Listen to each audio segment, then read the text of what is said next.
Minister, your department tabled documents with Parliament that show that 4.9 million visas are going to expire between September 2024 and December 2025.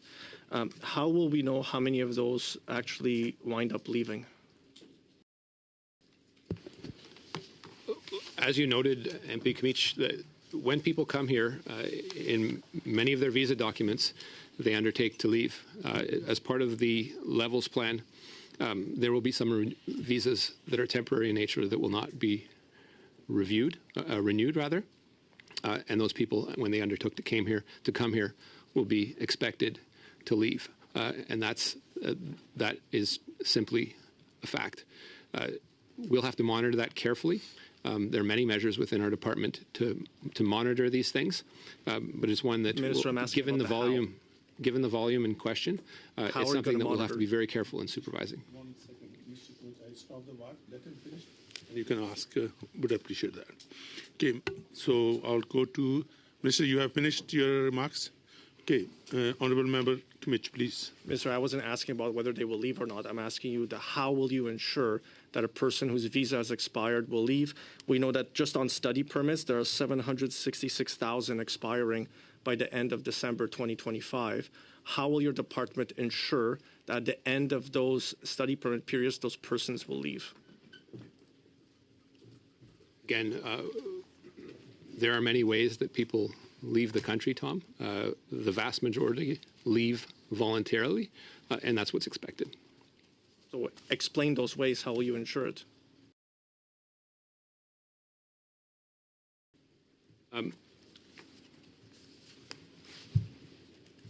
We work with our partners, including CBSA, to investigate, obviously, and prosecute those who violate immigration law. If someone refuses to leave, they're in violation of the law.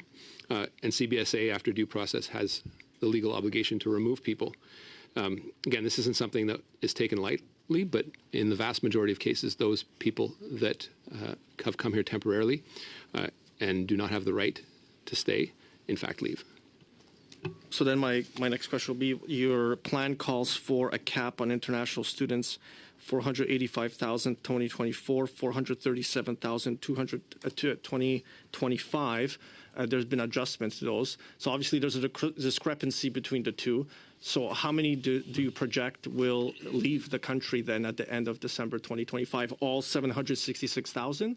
What's the proportion? What are the forecasts the department has? You'll have to be clear on that. A discrepancy between what and what? Between the number of people who will be allowed into the country and then the number of people who will be on a study permit that's expiring. So those who are expiring the end of December 2025, how many of them will actually leave? Are you saying 100% will be expected to leave, or are you going to send CBSA to chase all 766,000? You know that is not what happens. There are a number of things that occur.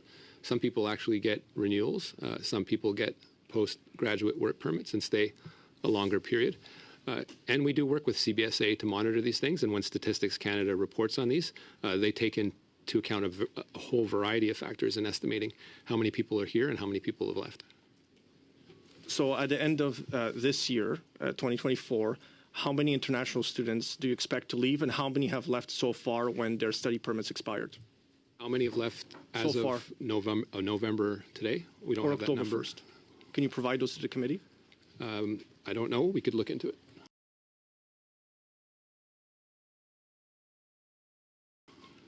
Minister, how can you not know? It's in the immigration levels plan. There's a bunch of charts on page 22 starting about temporary resident immigration to Canada, persons who are in the country. It's in the immigration levels plan. It's in there. So how can you not know what that number would be? There's an order paper question, these government documents that were signed by your parliamentary secretary that were tabled with Parliament that has the numbers. So there's supposed to be expiring study permits in December, 84,642. And then in November, 36,130. In October, 10,182. In the month before, 127,348. So how many of those people are still in the country? How many have received the renewal? And how many of them have CBSA now looking at them? What I can provide to you as a number is the expected decrease over that period over the 3-year period, which is about 450 the first year, 450 the next year. That's net incoming and outcoming, with a slight increase in 2027. So again, so how are you going to track then those whose work permits are expiring by the end of 2025? Again, it's in the hundreds of thousands. You're not giving me much confidence, or Canadians confidence, that you have a plan, because we have a breakdown by month how many student visas and work visas are expiring, and you haven't provided any information on the means. How are you going to do it? You say you have partner organizations, you're working with people. What are you actually doing? What's the process? How are you going to ensure people abide by the visa conditions? As I said to you before, just like the vast majority of people that come to the country on a temporary basis, the vast majority leave. In some cases, increasingly many, I will concede, people decide to choose. They are in a situation of irregularity in that case. Once they have exhausted their remedies, they are removed by CBSA. So that's interesting, because you've made public statements repeatedly claiming and saying and alleging, based on IRCC data, that is not what's going on. And that's why the IRB now has a record number of backlogged applications for asylum. And you have said that tens of thousands of them are actually international students who are staying longer to applying for asylum. And you're claiming they don't have a legitimate claim to make. That those are your quotes, the headlines you're generating by doing communications out there. So are you saying you don't have a plan, that this is part of your plan to have an increasing backlog at the IRB to deal with it?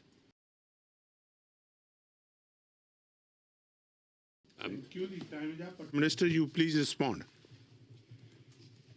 There are an increasing number of international students making asylum claims, I think with very little hope, given their conditions. They whether you like it or not, are entitled to a form of due process in this country. I don't think you would purport to deny it to them. Are there things we can do to make sure that's more streamlined? I would encourage you to follow the next few weeks as we propose more amendments to the immigration system and the asylum system. But let's recall that every party in this House, except for the Liberal Party, voted down our asylum reforms in the budget. A bit shameful, considering that Conservatives had proposed these in earlier years, but you chose to play politics about it. This is a system that is in need of reform, and it's in need of reform in the right way. Thank you. We'll go to... Thank you, Mr. Chair. Minister, a few weeks ago, the Prime Minister put out a great video or propaganda piece that he was trying to outline his future plans. He mentioned bad actors. It's been about 2 weeks since that video has come out. Can you elaborate on who those bad actors are?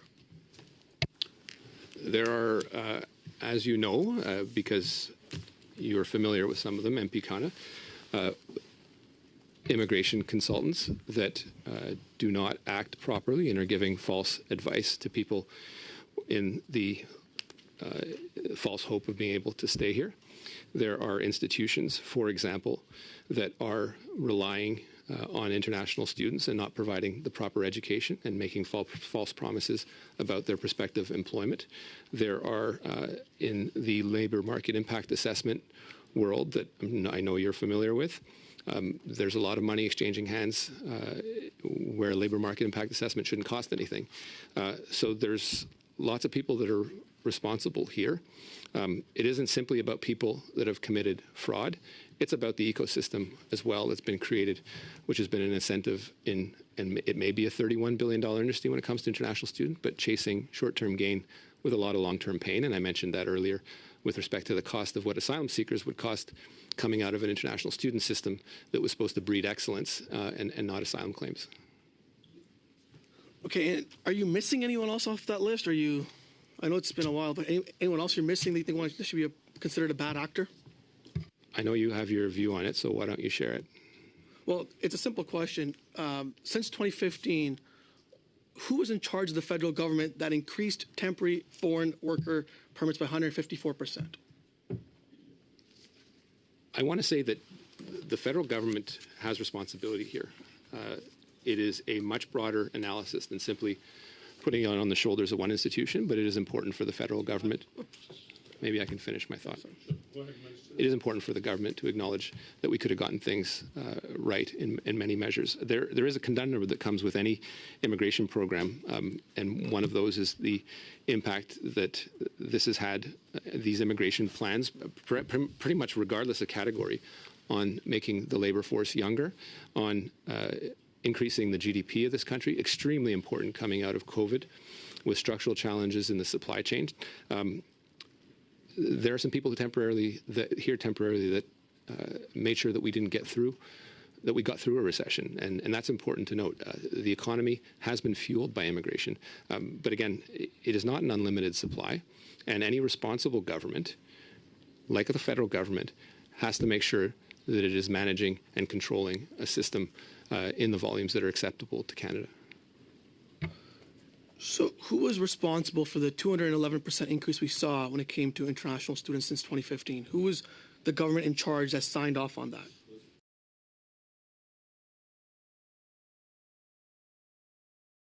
Those are two different questions.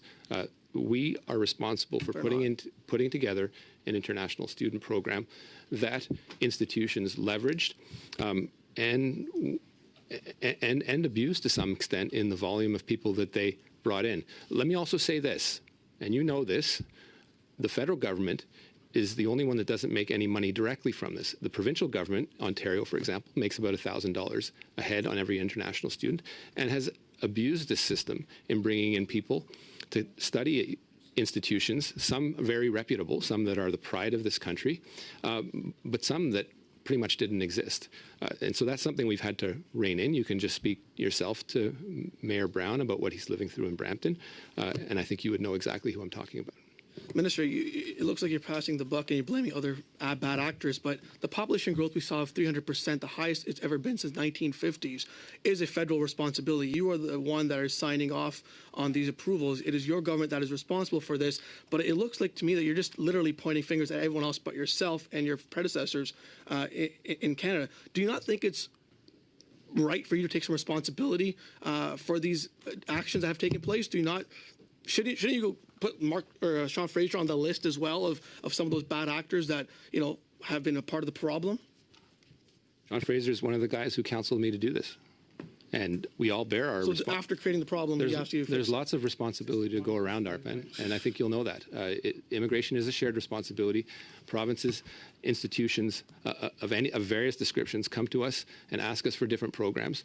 We have a very important role in making sure that we get it right, and that's why I introduced the measures that I did last year with another wave in the fall, in addition to the levels plan that is the subject of conversation today.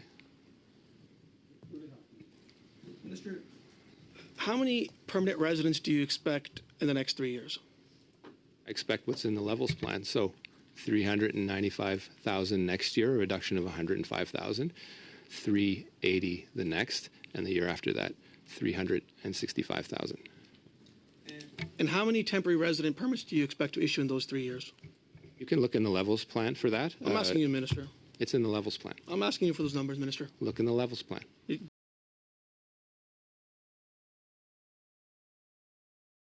you not know the numbers? I know the numbers. What are the numbers?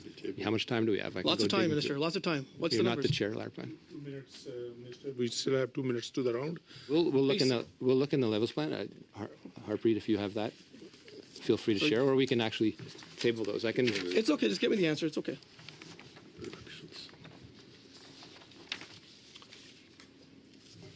No, he said new ones.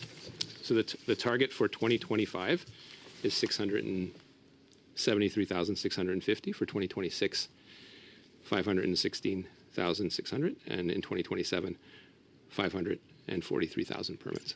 So if you do the math, so we're expecting probably 3 million people coming to Canada in the next 3 years, both permanent and temporary residents, correct? Again, if you need to be able to look at what the net population increase is for that period of time, and for the next 2 years, it'll be reductions with an increase over the next year. Okay. Last week, your officials confirmed to us that you're seeing skyrocketing refugee asylum claims with a wait time of 44 months for some of them. What are you doing to bring those numbers down in terms of wait times and to make sure that these cases are heard as soon as possible. Well, if you looked in the last budgetary exercise, we put a substantial amount of money in making sure the IRB could process more volume. It's, they are an independent body, so there's only so much pressure that we can exert on them. They do a great job, but with the volume that we're seeing, they are admittedly heavily charged with the numbers of cases that they're seeing. I put forth a package, and you would know this because your party rejected it.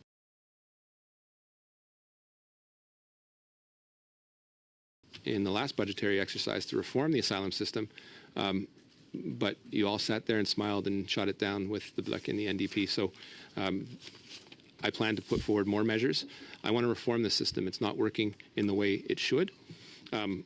That's a function of volume, but also a function of efficiency. The growing claims that we see now inland are not unexpected. They're ones that we saw with people having increasingly fewer hopes to stay in Canada and being counseled to file, I think unjustly, asylum claims where they don't, where they shouldn't have the ability to do so.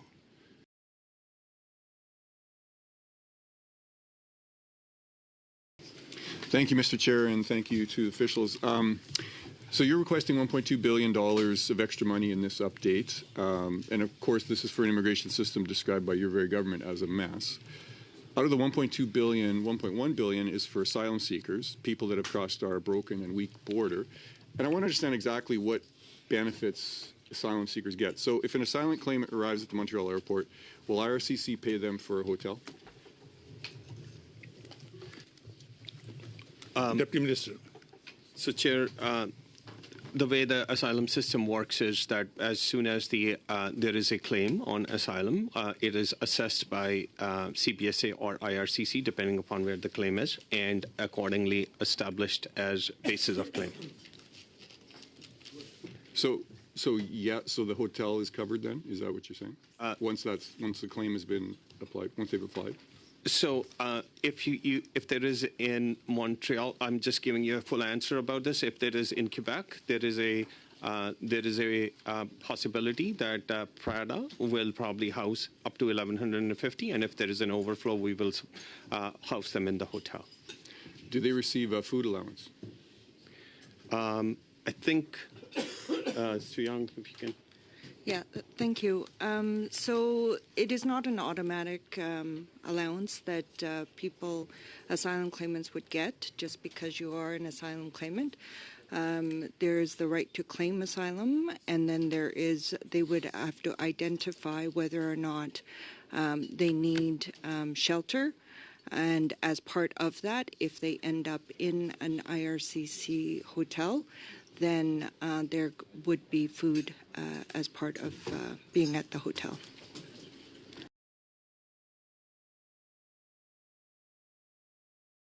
Okay, so they can get food. What about transportation? Is there furniture? Is there household items allowance as well? No, that would not be covered because they are in the hotel, so there's no furniture that would be required. Are asylum claimants eligible for, Deputy Minister, for health benefits? Deputy Minister. Yes, the asylum claimants are eligible for the first 3 months as for the interim federal health program, and then it is determined whether the provinces will further give them the necessary coverage. So does that cover things? Obviously, covers primary health care. Does it cover things like glasses, dental work, that sort of thing? It has a very specific primary care component. It does not have. I don't have the details on hand, Chair, which I can say that it is true that dental or glasses are covered, okay, but the primary thing is covered. We heard last week that it takes 44 months to process an asylum claim at the IRB. How much of today's new spending is going towards the Immigration Refugee Board to speed up the asylum claim processing? So, Chair, the IRB has a separate kind of allowance, which is appropriated by the minister, and they are a quasi-judicial organization, and they have had their own money. To us, our connection to them is to prepare the files and give it to them for further assessment. Okay, so you don't know. I understand. There's no money, no extra money's gone to the IRB to process, just try to speed up claims in this supplemental estimate system. Talking about asylum seekers, how many asylum seekers in the queue are former international students? I think at the risk of quoting a number, I think what has been seen lately is that there's been an uptick of students who are actually seeking asylum compared to 2023. I guess I'm looking for a number. Do you not know the number that are students? Not on hand, Chair, and we can provide.